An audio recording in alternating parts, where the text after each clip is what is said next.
Hola, soy la doctora Elena Hernández, residente del primer año de neurocirugía. En esta ocasión, en la cátedra de neuroanatomía, vamos a conversar sobre las vías y las conexiones del cerebelo, de los ganglios basales y la vía extrapiramidal. Aquí podemos ver el contenido, cómo vamos a estructurar el tema en el día de hoy. Las vías y las conexiones del cerebelo, vamos a describir la configuración interna del cerebelo, la división funcional de la corteza cerebelosa y cada una de las vías que forman el arque, el palo y el neocerebelo. En los ganglios basales vamos a describir las conexiones del cuerpo estriado, del lóbulo pálido, de la sustancia negra y de los núcleos subtalámicos. Y en el sistema extrapiramidal vamos a describir las áreas corticales extrapiramidales, la vía extrapiramidal y los fascículos o las fibras que conformen al sistema extrapiramidal. El cerebelo, ya déjenme un momentico poner aquí. Podemos ver esta imagen donde vemos que la configuración interna del cerebelo está dada por una corteza y por una zona central que es el cuerpo medular cerebeloso. Este está constituido por la sustancia blanca y por la sustancia gris. La sustancia gris da lugar a los núcleos del cerebelo. La corteza cerebelosa también forma parte de la sustancia gris y a su vez esta está conformada por las células de la capa molecular, las células de la capa de Purkinje y las células de la capa granulosa. Tres tipos celulares son los que forman a la corteza cerebelosa. La sustancia blanca rodea, como vemos en esta imagen, a los núcleos cerebelosos y recibe las fibras de los pedúnculos cerebelosos. El pedúnculo cerebeloso superior que conecta el cerebelo con el mesencéfalo, el pedúnculo cerebeloso medio que conecta al cerebelo con la protuberancia y el pedúnculo cerebeloso inferior que conecta al cerebelo con el bulbo raquídeo.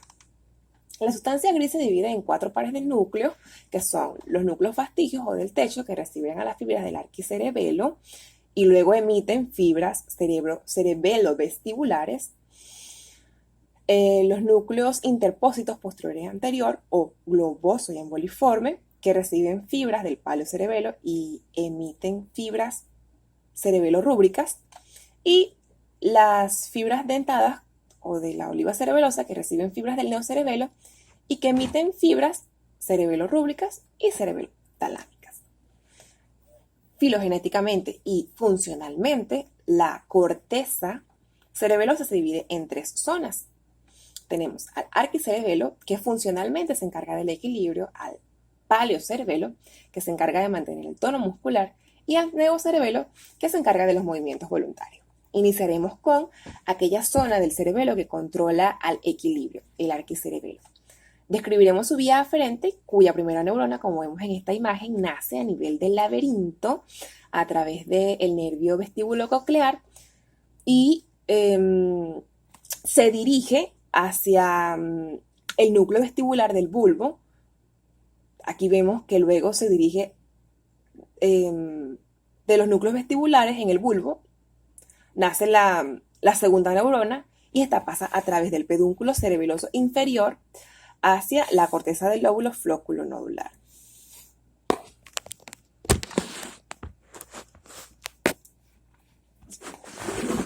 Okay.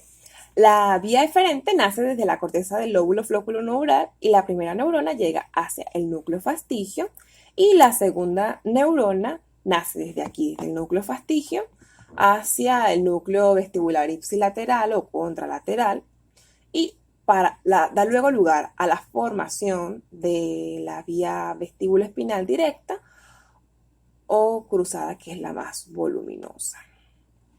La vía del paleocerebelo se encarga de mantener o de darnos razón de mantener el tono muscular mediante la propiocepción inconsciente. Esta es una vía que se considera homolateral porque tiene ninguna o doble decusación. La vía aferente inicia, son vías de la sensibilidad profunda inconsciente, ¿verdad? Y la vía aferente viaja por medio de dos fibras, una vía que es posterior, una vía que es anterior. La vía posterior es quizás la más simple, que nace en el cordón posterior de la médula espinal y asciende y entra a través del pedúnculo cerebeloso inferior ipsilateral y se proyecta sobre la corteza del paleocerebelo ipsilateralmente. La fibra anterior es la más compleja. Ella se decusa a nivel de la comisura blanca y asciende mediante el tracto espinocerebeloso anterior.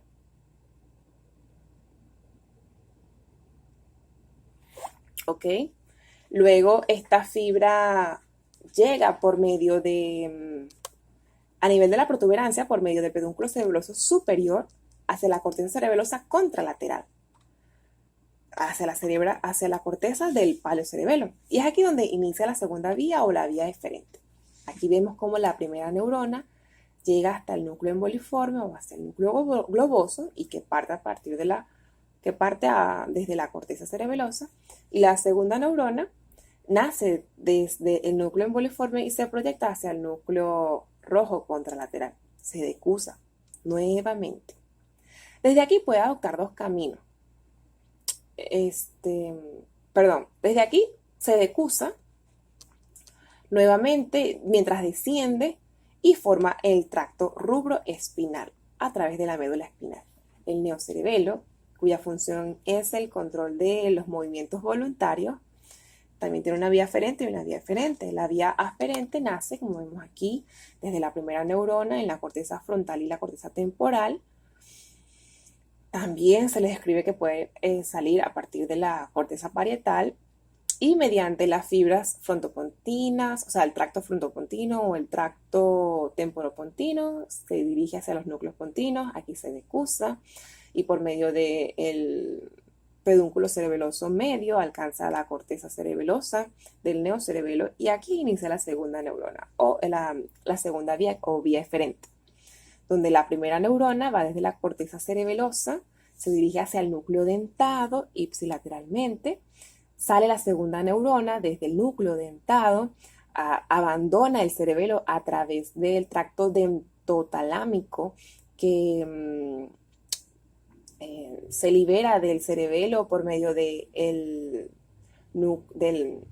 pedúnculo cerebeloso superior y puede llegar hacia el núcleo rojo, hacia el tálamo, y del tálamo puede proyectarse hacia la corteza extrapiramidal o hacia el núcleo lenticular. Y esto ha sido todo de las vías cerebelosas. De verdad que este tema me gusta mucho. Las vías y las conexiones de los ganglios basales, antes de iniciar con esto, vamos a aclarar. Los núcleos basales o los ganglios de la base, según los diferentes autores, son grupos nucleares subcorticales. Estos tienen un papel importante en la integración y en la coordinación motora. Están bajo la influencia de la corteza cerebral y también del cerebelo, y se encargan de integrar y procesar la información, y una vez que lo hacen, se proyectan mediante el tálamo hacia la corteza cerebral para influir de esta forma en el control motor. Anatómicamente se describe que los ganglios de la base, dependiendo de los autores, por ejemplo, Dayton dice que los ganglios de la base están formados por el cuerpo estriado, por el claustro o antemuro, por los núcleos subtalámicos y por la sustancia negra. Latarger y Rubier describen que están el cuerpo estriado con el caudado, el núcleo lenticular, el putamen y el pálido, y lo dejan hasta ahí. Pero hay otros, por ejemplo, Carpenter describe que los ganglios de la base están constituidos por dos sistemas. Por aquí lo tengo anotado. Estos dos sistemas ellos describen que son el complejo nuclear amigdalino, que guarda relación con el hipocampo y el sistema límbico, que no vamos a describir aquí en este seminario. Y en segundo lugar habla del cuerpo estriado. Pero cuando hablamos de las vías y las conexiones de los ganglios de la base, tenemos que quizás olvidar un poco estos conceptos y clasificarlos según las diferentes vías o conexiones que poseen. Ellos, de forma consensuada o consensual, llegan al consenso que los ganglios de la base se dividen en las fibras del cuerpo estriado, que están formadas por el putamen, que es parte del núcleo lenticular, y por el caudado por una parte. Y separado de estos dos, describen a las fibras del globo pálido. Y luego las diferentes fibras subtalámicas y las influencias que tiene la sustancia negra no las separan, sino que las incluyen dentro de estas fibras. Se caracteriza principalmente a el cuerpo estriado que ya describí por las fibras aferentes que recibe y al globo pálido por las fibras eferentes que emite, valga la redundancia. Las vías aferentes del cuerpo estriado son 4. Tenemos a las vías córtico-estriadas, cuyo neurotransmisor principal es el glutamato. Tenemos a las fibras tálamo-estriadas, cuyo neurotransmisor no se ha descrito, según Carpenter. Las fibras nigroestriadas, que está mediado por la dopamina, y las fibras estriatales del tronco, mediadas por la serotonina. Vamos a describir con más detalle cada una de estas fibras. Las fibras córtico-estriadas, como vemos aquí, está mediado por el glutamato, que es el neurotransmisor excitatorio por excelencia del sistema nervioso central. Esta está formada por haces que nacen desde la corteza, vemos en este corte coronal, desde la corteza motora principalmente, aunque también reciben fibras de la corteza sensitiva. Estas se proyectan secundariamente sobre el núcleo caudado y sobre el núcleo putamen. Están formadas por células o neuronas piramidales de la quinta capa de la corteza cerebral, en donde liberan sus fibras excitatorias.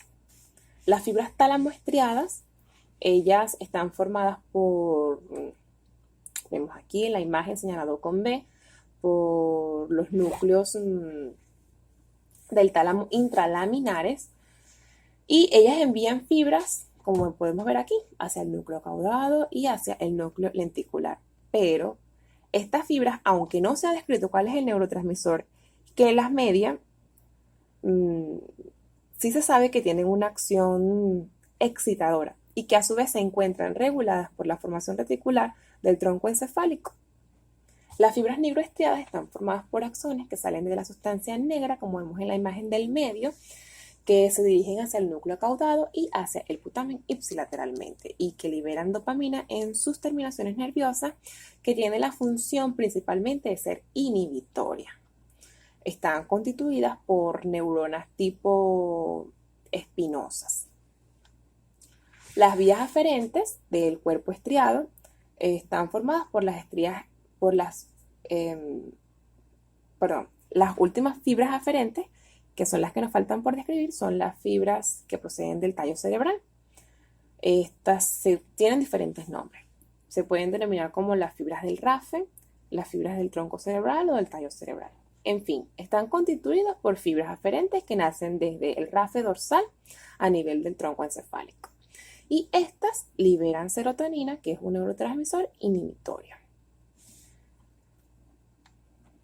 Las fibras eferentes o efectivas de los núcleos estriados son 2. Principalmente se describen 2, pero también hay otras. Tenemos a las fibras, las fibras estriopalidales. Estas son fibras que nacen desde el núcleo, como su nombre lo dice, desde el núcleo caudado y desde el núcleo putamen, que ya habíamos dicho que iba a ser denominado como el cuerpo estriado, y que luego se van a proyectar sobre el globo pálido, cuyo neurotransmisor principal es el ácido gamma aminobutírico, un neurotransmisor inhibitorio. Las fibras estrionígricas, ellas de forma general, ellas pueden estar bajo la mediación de el GABA, de la acetilcolina, de la encefalina, de la sustancia P, etc. En fin, estas fibras estrionígricas nacen desde el núcleo caudado, desde el núcleo putamen, y se dirigen luego hacia la sustancia negra. Ahora vamos a hablar sobre las fibras aferentes del globo pálido. Estas constituyen, el globo pálido es el núcleo más medial, más pequeño del cuerpo estriado, que se encuentra lateral a la cápsula interna y medial al putamen, que debe su color característico dado por las sustancias de melina que lo atraviesan. Las fibras aferentes del globo pálido son las fibras estriopalidales, cuyo neurotransmisor principal es el ácido gamma aminobutírico o GABA. Estas fibras aferentes hacia el globo pálido se originan desde el núcleo caudado y desde el núcleo putamen. Como ya es, o sea, esto es lo mismo que acabamos de escribir, pero ahora es en otro sentido, va desde el globo pálido hacia el núcleo estriado. Lo que destacaba aquí el libro que me llamó la atención es que la ausencia o la pérdida de sustancia P, de encefalina y de ácido gamma aminobutírico, o su disminución es lo que se encuentra en los pacientes que presenten la corea de Huntington, o sea, a diferencia de los pacientes normales que tienen cantidades normales de estos neurotransmisores. Otras sustancias u otras vías aferentes que no están señaladas aquí, pero que las quería destacar, son las fibras subtalámicas, o sea, subtalamo palidales, y las fibras nigropalidales, que también se encuentran mediadas por que a diferencia de las otras fibras, no se encuentran mediadas por el GABA, sino que están mediadas por el glutamato, el neurotransmisor excitatorio. Las fibras eferentes del globo pálido son unas fibras más complejas, más complicadas, que reciben en general el nombre de fibras pálido-fugales. Estas están distribuidas en el asa lenticular y en el fascículo lenticular, que son unas zonas, se encuentran adyacentes al campo H de Ford, que es una zona que recibe su nombre de acuerdo a la ubicación o la relación que tenga con la zona innominada. Las fibras palidotegmentarias que se dirigen hacia el tectum mesencefálico, y por último las fibras pálido-subtalámicas que se dirigen desde la parte lateral del globo pálido hacia los núcleos subtalámicos, como podemos señalar aquí. Aquí en esta imagen quise ilustrar o mostrarles el asa lenticular y el fascículo lenticular, que no es lo mismo, y cómo atraviesan a la cápsula interna. Por último, describiremos la región subtalámica. La región subtalámica se encuentra en la porción peduncular de la cápsula interna. Este es un núcleo que contiene forma de lente biconvexo y que tiene grandes efectos, o sea, envía eferencias hacia las neuronas del globo pálido, como vemos aquí señalado en rojo, y hacia la sustancia negra. Y a su vez, este núcleo está recibiendo aferencias desde la corteza cerebral, específicamente desde el área motora y la área prefrontal. También recibe señales desde el tálamo, y como vemos aquí, recibe también señales de los núcleos pedunculopontinos. Para finalizar, hablaremos del sistema extrapiramidal. El sistema extrapiramidal está constituido por esas axones o esas fibras que nacen desde la corteza cerebral que no forman a la vía piramidal, o sea, aquellas que no se decusan a nivel de las pirámides, a nivel del bulbo raquídeo. Estas están formadas por una serie de regiones extrapiramidales y por una amplia zona de la corteza cerebral. Podemos ver aquí que se encargan de regular la vía piramidal, o sea, controlan los impulsos piramidales, y de esta forma actúan sobre los movimientos involuntarios y los movimientos semivoluntarios.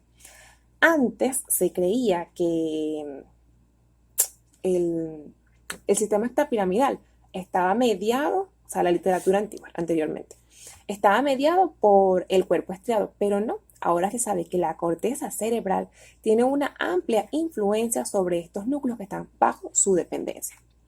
Vemos aquí que esta vía está compuesta por múltiples eslabones, que son el núcleo estriado, los núcleos subtalámicos, los núcleos del tectum mesencefálico. Aquí, ¿qué más tenemos? El núcleo rojo, la sustancia negra, los núcleos vestibulares, la oliva, y finalmente el cerebelo. El cerebelo es muy importante porque El cerebelo es el órgano regulador por excelencia y este trabaja, como les dije en un principio, trabaja en control con la corteza cerebral, o sea, con las influencias de la corteza cerebral en un sistema de retroalimentación, porque la corteza cerebral a su vez está mediada por los controles subcorticales que ejercen su función mediante el tálamo. Entonces se hace una red y un circuito que de verdad es muy interesante. Las áreas extrapiramidales corticales ocupan casi un 85% de la superficie cortical, a diferencia de lo que se creía antes, y se dividen en dos zonas, una zona supresora y unas zonas extrapiramidales propiamente dichas, que las áreas supresoras se denominan así porque tienen la capacidad de inhibir a la corteza motora principal. Estas zonas se encuentran ubicadas. Vemos en esta imagen que se encuentran ubicadas en el córtex premotor de la, aquí tenemos señalada la circunvolución precentral, la circunvolución frontal, el córtex parietal, el área, la zona occipital aquí a nivel del área 19 y la zona temporal a nivel del área 22, y también a nivel de la corteza singular en un corte medial del cerebelo. Ahora, ¿cómo está formada esta vía extrapiramidal? Tenemos que nace un impulso supresor desde la corteza extrapiramidal, alcanza el núcleo caudado y luego alcanza el globo pálido. Una vez que alcanza el globo pálido, este emite fibras hacia el subtálamo y también por medio del tálamo alcanza nuevamente a la corteza cerebral. Nuevamente. O sea, reenvía la zona hacia la zona precentral y hacia la zona premotora. Y es aquí cuando inicia ya como tal la vía piramidal, que baja a través de las fibras o las haces extrapiramidales, como pueden ver aquí, y luego asciende hacia las zonas subcorticales y finalmente alcanza a la médula espinal. ¿Cómo está distribuida estos fascículos o estas fibras? Aquí en un sistema de colores tenemos estructurado cómo funciona. En la médula espinal tenemos 6 tipos de fibras que envían o trabajan en pro del sistema extrapiramidal. Tenemos a las fibras adversivas, cuyos sinónimos son las fibras parapiramidales, que bajan junto o lateral a la fibra corticoespinal, como vemos aquí en el cordón anterior señalado en lila. Tenemos al tracto reticuloespinal, que vemos que nace desde la formación reticular. Bueno, aquí no está exactamente descrito. Que nace desde la formación reticular y este ejerce una acción inhibitoria sobre las motoneuronas flexoras ubicadas a nivel del asta anterior de la médula espinal. Luego, estas fibras del tracto reticuloespinal pueden viajar a través del tracto pontoreticuloespinal o el tracto bulboreticuloespinal. Tenemos a las fibras rubroespinal, que nos puede explicar cómo el paciente está en una posición de corticación o de cerebración. El tracto rubroespinal va desde los núcleos rojos, esto sí está señalado aquí en la imagen, a nivel del mesencéfalo, de los pedúnculos cerebrales, se decusa y desciende, y este tiene una acción excitadora sobre los músculos flexores de los miembros, especialmente de los miembros superiores. El tracto tectoespinal, que va desde los cólicos o de los tubérculos cuadrigémenos, también es una vía que se decusa, que tiene una acción sobre los giros y los movimientos de la cabeza. Los tractos vestibuloespinales, que tienen una influencia del cerebelo y del sistema vestibular, que se encarga de mantener un tono flexor. O sea, es excitador para los músculos flexores y es inhibitorio para los extensores. También asciende en el cordón anterior de la médula espinal, aquí vemos cómo está señalado en amarillo, y las fibras olivovestibulares, que nacen desde la oliva, aquí está señalada la oliva inferior, y esta asciende también en el cordón anterior a la emergencia de la raíz motora o raíz anterior, que se encarga de coordinar los movimientos del cuello, de la cabeza y de los músculos superiores. De verdad que este tema es muy interesante. La bibliografía la pueden conseguir en la Taller Ruiz, en el libro de Rubier y en el libro de Carpenter. Muchas gracias.